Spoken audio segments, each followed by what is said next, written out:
Okay, so the actual dog sled dog is participating today.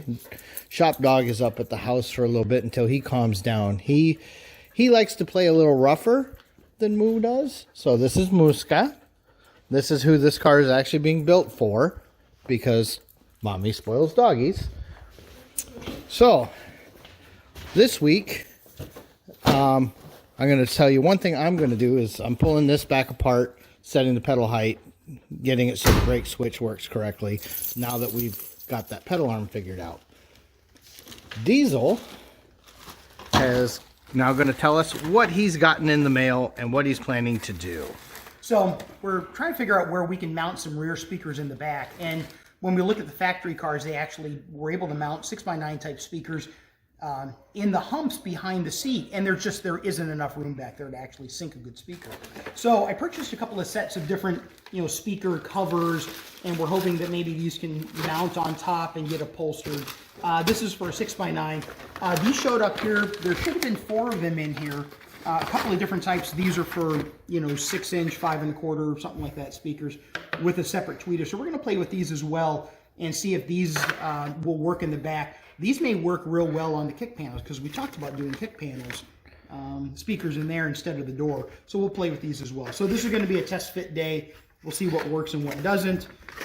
Waiting for the other set to show up. I think they'll be shipped tomorrow, and then we should be all set with it. So that's our day today. Yeah, because I seem to recall something about there was supposed to be 4 in here, but there's actually only 2. Yeah, they're from the same company. There were a couple of different sets, and I wanted to see which ones fit better. These arrived.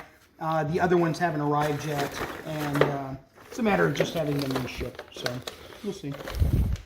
So simple, straightforward goals. Yeah. Just waiting on a dash. Should be easy today. Let's go check with Pix and see what her plans are. Hi, Moo. Okay, so in here, in the cave. Oh, I see. You brought your steamer.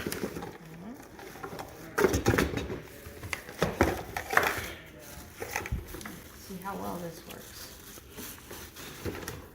Yeah, hoping to kind of, although, hey, remember that line that was here last week?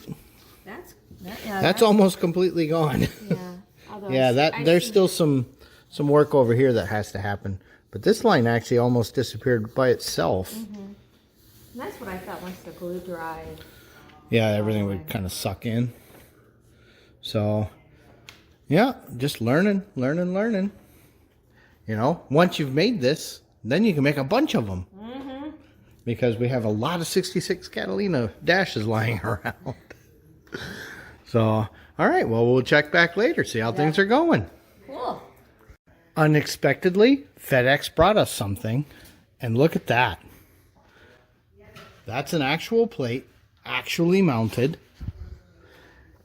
And to get our belt alignment, that's not too bad. The best thing is that it just slides like it's almost like it was meant to. Almost like somebody designed it that way. So we are going to have to get the right belt. And for now, I had made some spacers for experimenting with. I think because this one will be so visible though, I think once I know exactly what I want here, we'll have one turned. Those are going to work out slick. So I'm very, very happy.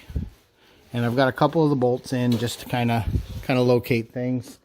But yeah, once again, send cut, send comes through. Okay, slowly getting this all out. I unfortunately in the past, because we were dealing with this and didn't know about that arm, I massively shortened this inside. So I've got to lengthen it a little bit, and the only way to really do it is to go ahead and pull this. So I'll have it out in a couple more minutes. We just grabbed a little length here, and then I'm going to go in here, and the rod that goes here I'm now going to lengthen as well. You may or may not recall from several videos ago that we played lots and lots of games with this yoke to come up with something short enough for our other arrangement.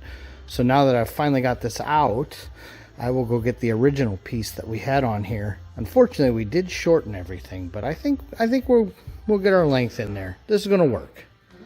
As normal, ShopDog is in supervising all this work. He is teaching Muska the right way to ride in this car.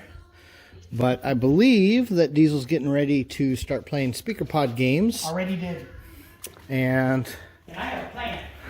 oh, you have a plan? I do. Would you care to elaborate? Yeah, I will show you. Let me get the parts. Okay, I will come back in just a moment. I got it right here. ShopDog says this is cozy in here. All right, Diesel's going to show us a few things. All right, so we look back here and this doesn't fit at all. Oh, there's no chance of that fitting. Guys don't fit. So here's what we're thinking. Come here and take a look at this. Okay.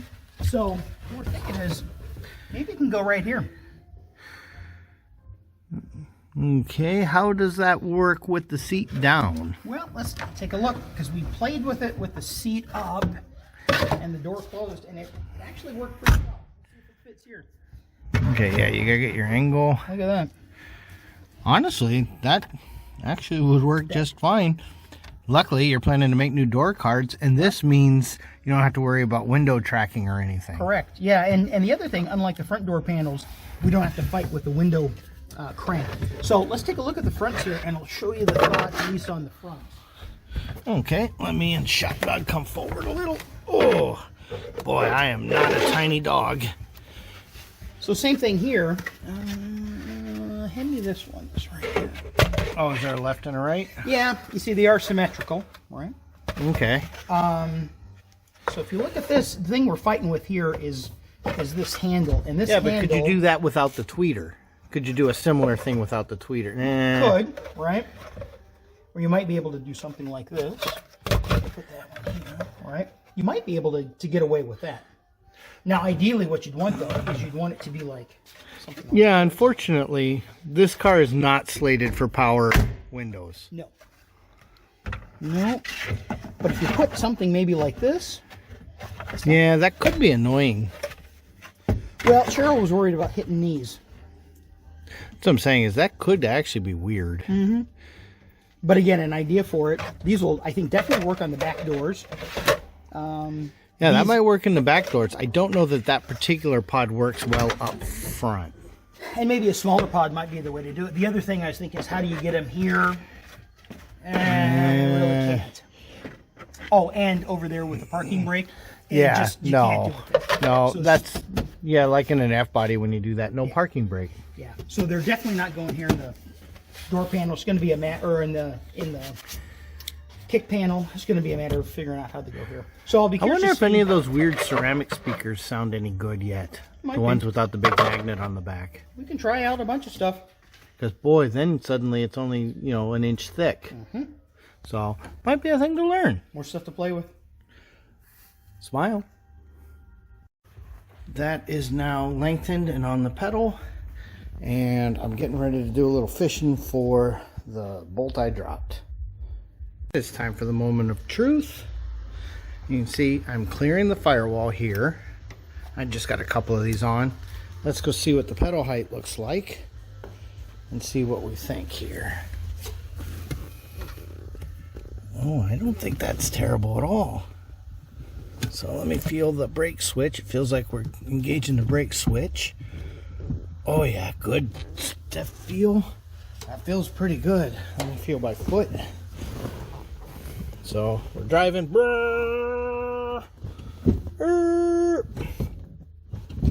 Yeah, that's a decent height. Let's check with Pixie, see what she thinks. Tell me what we think of this pedal height. You saw it last time. And it was a little low. Pretend you can reach those. I like that better. Yeah, before it was almost the same height as the gas pedal. Yep. Perfect. I'll lock it down. ShopDog says, this is crazy. Hey, Pixie's still working. Jeff is supervising. And I did make the executive decision that we're going to go ahead and weld the nut on the back of this. Just makes better sense. Well, we're trying to find out why. But when we tighten the master up, we have like no travel. It's like it's bound up. So we're just looking into that, see what's going on. We just dug out another master to look at just to see if anything makes sense. because that's weird. Dog's disappointed because unfortunately, now it works just fine. Which means, what's wrong with that master? It's brand new. Dog's still kind of having difficulty. That other shop dog, well, he's not sure about that. But this is what we're starting to think. Look at the back of this. You see that circlip thing with the little ears? Notice, and this master came in that kit from whoever sent it to us, or whoever the previous guy bought it from. See that? Come over here to a GM master, which we did just put on. Worked just fine. Notice the style clip. Okay, so then we were like, huh. All right. We came over here, took the calipers, we measured this push. It's 3/4 of an inch. We came over here, and depending on which way you offset yourself, it does not take much because of those slots for that 3/4 inch to be touching these ears and us pushing on that circlip thing. That is what we think is happening. So the next thing I'm going to do, since it seems to be offset to that side, is see if I can just turn that to the other side. So I'll get back to you. In a terrifying and unfortunately messy situation, we decided the easiest solution was to actually take this snap ring out, and which wasn't fun, and get rid of this thing with those little ears. So it took some doing. We got it.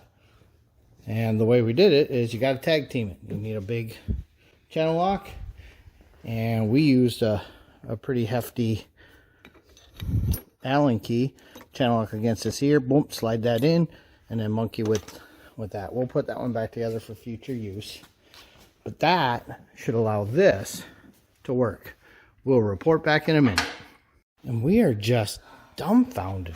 So we've got our booster apart now. And you can see,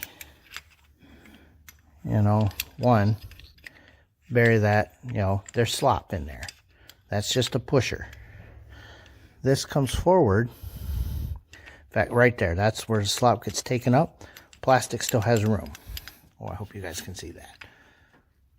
And then it's time for it to push it.